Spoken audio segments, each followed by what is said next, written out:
This is Lauren. This is Trey. And this is the Partnership Podcast. I'm Lauren, and I am one piece of the Partnership Podcast. I am the mother of an 11-year-old and born and raised here in the same small town in Virginia, and currently working as a sexuality educator after over a decade of work in a maternal health field. I'm Trey, and I'm her partner.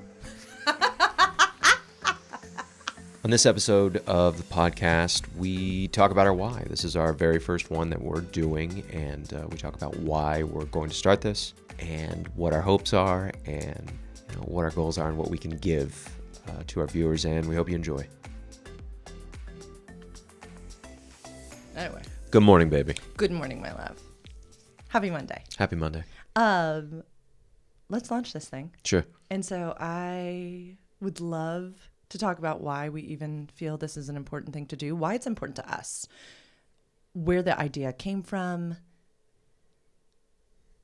and why we feel it brings value, that type of a conversation.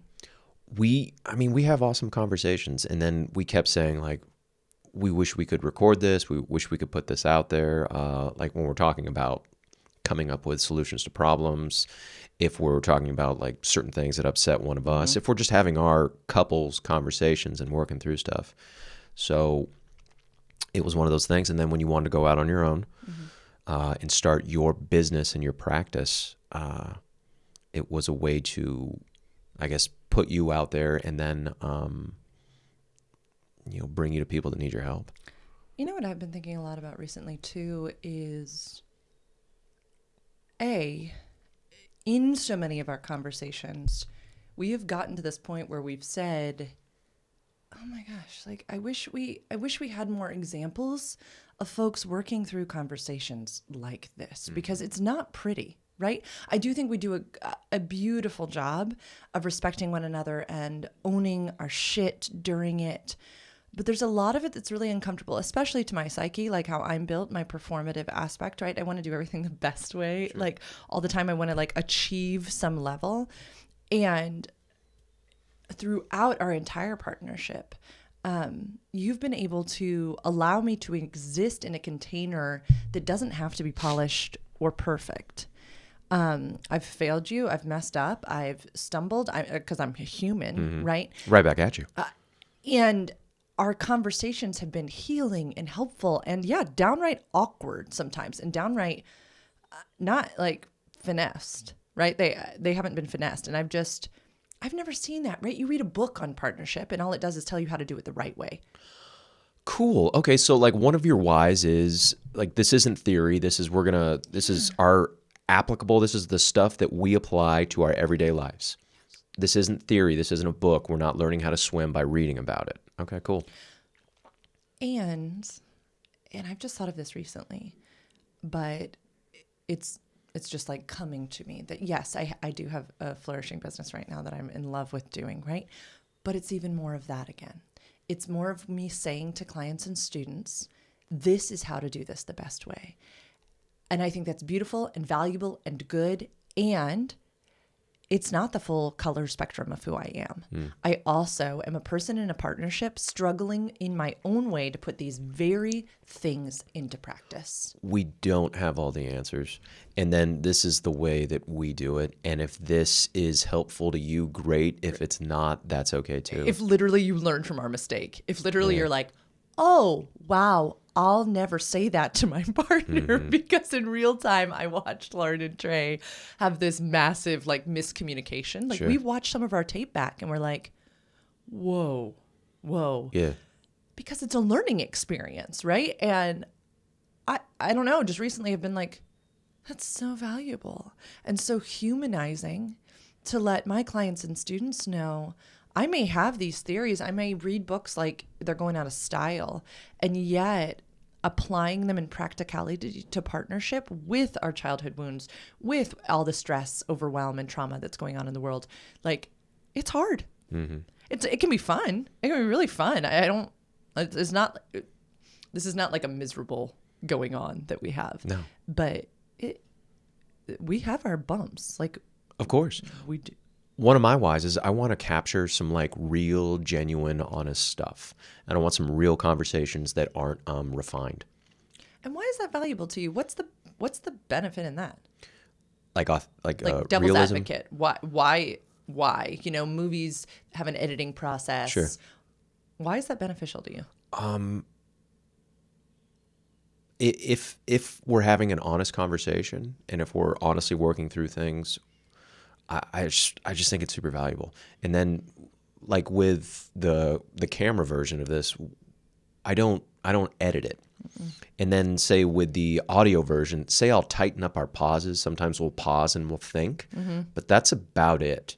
Like I'm not interested in, okay, here it is. I'm not interested in presenting an image of how I want to be perceived. Yeah. Like I just want to kind of, this is the version of who I am. Yeah. And if that can help your business and if that can help other people, cool. I wonder, you know, sometimes if it's like the innate, I don't mean this in like in profession. I mean this like innately in you, if it's the coach part of you, right? Like if anyone's working through or working on technique for a sport or an art form or whatever, there's so much beauty in the learning process, in the unpolished, right? In the practicing a golf swing a million times, in the throwing the clay on the wheel a million times, and just looking at a perfectly glazed and baked pot is not going to like help a potter become better. Like it is literally in the practice. Coaching is mentorship, and both of those things should cut another person's learning curve. That's the whole reason that we seek out coaches and then we seek out mentors. Teach me your mistakes and teach me your successes so I don't repeat them. It's the whole thing with coaching. It's cutting a learning curve so you can do it faster versus trying to do it on your own. So yeah, so coaching, sure. Right. And then maybe pay it forward. Maybe like, okay, this is what we do and this is how we have success. Hopefully it helps you. I love that too, you know, and we talk about this all the time, right? That all teaching, all books, they're just opinions. Like they're literally just opinions. Yeah. And, you know, at my old organization, we used to say, take a salad bar approach, like take what you like, leave the rest. Sure. And I personally hope that's what folks do with our podcast too. I hope they throw it on in the car or they're listening to it and they're like, wow, that was an interesting take on that. Or they listen to it because it makes them feel more human. It makes them feel more fucking human, that they are like, oh, they're doing these things, they're living a life, and it's still bumpy in places. There's still missteps. And I don't know, I've just gotten to that place all of a sudden in myself, which takes a long time. What takes a long time in you? I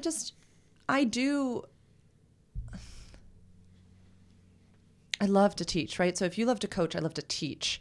And I think there might be a difference. I think teachers teach theory, right? Like a lot of theory. If you think of academia at all, it's a lot of like history. I'm very comfortable teaching history. I'm very comfortable teaching historical origins of a thing. I'm very comfortable teaching the best way to do something. I am less comfortable saying, this is the authentic, transparent, messy me. I think some of that's nature. I think some of that's nurture. And there's something, you know, to bring it home, to make it personal, there's something that you have always brought out in me, a freedom that you personally, your makeup, who you are as my partner, that gives me a freedom to be all that I am. And I've never experienced it before. And I feel safe in it. I feel safe showing the ugly sides of me, because I know you also see. It's not that I want to be ugly to you, but I don't fear. I think so much of my upbringing, I behaved in order to belong to my family or to my church structure or to all of these things, because I thought that if I didn't behave in a certain way, I'd be kicked out, right? My belonging was conditional upon my behavior. And yeah, you show me that no, my belonging is yes, conditional. We talk about this sometimes, right? Like, no, within our relationship agreement, there are okays and not okays, 100%. And yet, yeah, if I'm ugly, right, you're gonna call me out on the ugly, or you're gonna address the ugly, but you're not gonna kick me to the curb. No. Yeah, you're gonna tell me how it made you feel. You're going to, express how I could provide something different for you, and then I have an opportunity, to step up, to lean in, to show up, and show kind of what I'm made of. And I've never had that freedom before. And so, yeah, that's what I want this podcast to be. Us musing about what's going on in the world and stuff like that too, but truly kind of like the organic, unfiltered, vulnerable, authentic version of us, which I know is all you ever are. I know it's me who has to like shave off that's not even perfection. I don't care about being perfect. I care about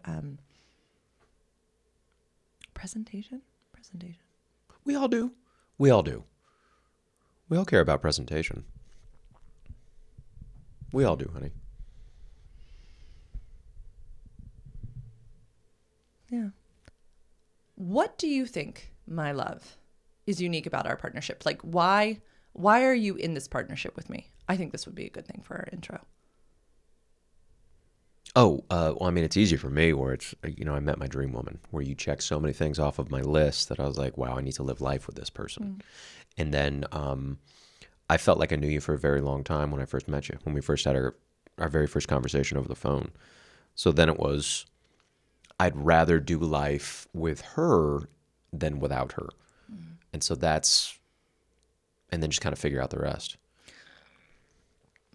Now, a couple years in almost, are you thankful that you trusted that gut? Like, because that was like a body response, right? That was like some gut stuff that was like, yes, this. Are you? Oh, yeah. Yeah. Like, I don't regret it. No. Oh, yeah. Like, it's only getting better. And it's getting deeper. And, yeah. But then it's like, I still got to stay on my game, too. Where it's like, I still need to stay fit. I still need to check in with you. I still need to date you, provide for you. I still need to do all these things. So I got to stay on my game. But, I mean, it's great. Do you think it's reaping the rewards that you innately expected it would? Partnership with me? Yeah. I'm super happy. Huh. I didn't... expectation. I didn't really have much expectation other than to like do all those things. Maybe I still don't. I don't have much expectation. I really like life with you. Like this is the best version of my life. It's here. Yeah. With you. Yeah. What about you? Like what's changed over the last couple of years, and what was your question? Are you satisfied with partnership? Just kind of like, is it what you expected, right? Or are you like, yeah, is it what you expected? Is it what you expected? Like you said yes to this. You said yes to me agreeing to move across the country to be with you. So you said yes to it. Is it what you expected? It's better. Like it's simpler. I think I expected it to be more work. I think I expected, they always talk about the honeymoon phase ending or something. And I think, like you said, I felt like I knew you so intimately, so quickly. And so we were having the quote unquote difficult conversations at the same time as we were falling madly in love. I don't remember a day void of reality type of conversations too. Our relationship has never been polite. No. And it's never been surfacey. Brutal honesty was a phrase we started using, I don't know, for 3 days in. Yeah. And so maybe I expected, he's going to move here. And once we get kind of set in our ways, then we'll have to get to the real work like every other couple does. But I think what I was not allowing myself to realize is that we had been doing difficult work since day one because that's just who we are. We've been doing difficult work years before we had met. Yeah. I started late 2017, Yeah. like And doing work on myself and like becoming the type of partner you wanted to be. like, yeah, and the Yeah. type of man that I wanted to be. It's Mm-hmm. still a work in progress, but, and you started doing the work after your divorce. Mm-hmm. And so, and I mean, that's what some of our difficult conversations were on in the very beginning, was the work that we had already been doing. So it's kind of like, I don't know, we were like two cars on Second Street who just like pulled up beside each other, and it was like, you going this way? Okay, me too. Let's go. And yeah. So in some ways it's better because the sweet has come along with the lessons that any partnership needs to eventually learn. I mean, it doesn't matter your makeup. You're going to need to learn these things. Hopefully. Hopefully. It just gets so much better. And I think that's every hard conversation. We had one just the other day. Opens our hearts so much because now there's this like, these years now of experience and trust and love and communication that adds to it. So it's better. You fell asleep last night where I was watching Bridgerton, and I just cried my eyes out because I love you that much. I love you like silly rom-com much. And yeah, no. So not for a second do I regret that I followed my heart and yeah, told this guy I loved him in California after only days of meeting him. And yeah, so to wrap it full circle, I'm excited for this podcast because I love you with my heart and soul. And it's not in a pretense way. It's not in a performative way. It's not in a presentation way. And you have shown me time and again what real love looks like, to choose your partner, to choose partnership. And if we can afford other individuals a glimpse into this for a moment in time, I hope that it shares something with them that benefits their partnerships as well. Thank you, baby. Love you. Love you. The opinions expressed on this podcast are just that, opinions. We invite you to take what you like and leave the rest. Partnerships are unique, and we invite you to use what you hear on the Partnership Podcast to build the relationships you dream about.